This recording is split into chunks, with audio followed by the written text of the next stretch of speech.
আজকে রেসিপি হলো এগ তড়কা এবং এটা আমি আপনাদেরকে একদম সহজ পদ্ধতিতে দেখাবো। যারা এগ তড়কা বানাতে একদম পারেন না তারা কিন্তু এই রেসিপিটা দেখলে প্রথমবারই কিন্তু খুব টেস্টি বানাতে পারবেন। তার জন্য আমি নিয়ে নিয়েছি এখানে কুকার, আর কুকারে দিয়ে দেবো মিক্সড ডাল। আপনারা দোকানে গিয়ে তড়কা ডাল বললেই ওনারা কিন্তু দিয়ে দেবে।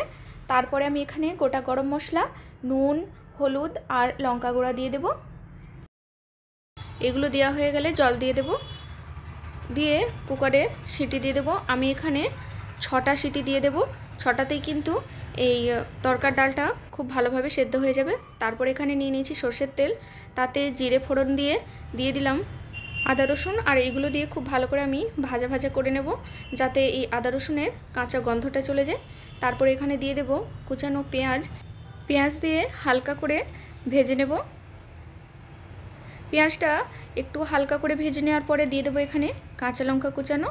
আপনারা যে পরিমাণে ঝাল খাবেন সেই মতো কিন্তু এখানে কাঁচা লঙ্কার ব্যবহারটা করবেন। দেখুন কাঁচা লঙ্কাটাও আমি হালকা করে ভেজে নিয়েছি। এরপরে দিয়ে দেবো কুচানো টমেটো দিয়েও কিন্তু আমি খুব ভালো করে কষিয়ে নেব।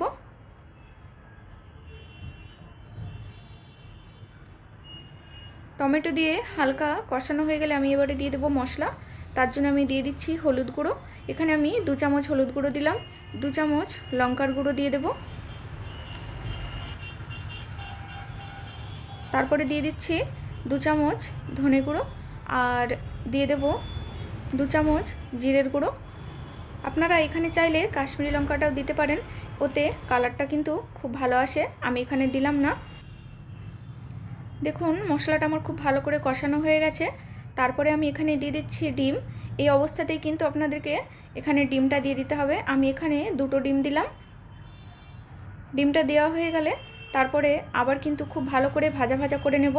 আর এই সময় গ্যাসের ফ্লেমটা কিন্তু একটু হাই রাখতে হবে, কারণ তাহলে ডিমটা খুব ভালোভাবে ভাজা হয়ে যাবে।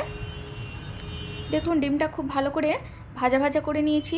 এই সময় দিয়ে দেব যে ডালটা আমরা সেদ্ধ করে রেখেছিলাম সেটা,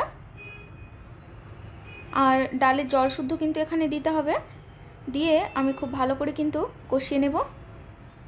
এই রান্নাটা আপনারা যতটা কষিয়ে করবেন তত কিন্তু এটার টেস্ট অনেকটাই বাড়বে। খুব ভালো করে কষিয়ে নেওয়ার পরে আমি এখানে সামান্য জল দিয়ে দেব।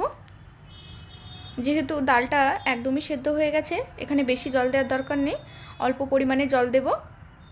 দেখুন আমি খুব সামান্য জল দিলাম, আর এটাকে খুব ভালো করে এবারে ফুটতে দেব। দেখুন খুব ভালো করে কিন্তু তরকারিটা আমার ফুটে উঠেছে। এরপরে আমি নামিয়ে নেব।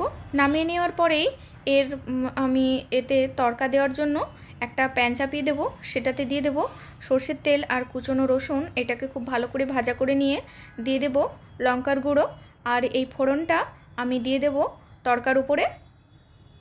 তারপরে দিয়ে দেব ধনেপাতা কুচি দিয়ে আমি সামান্য ফুটিয়ে কিন্তু এটা নামিয়ে নেব।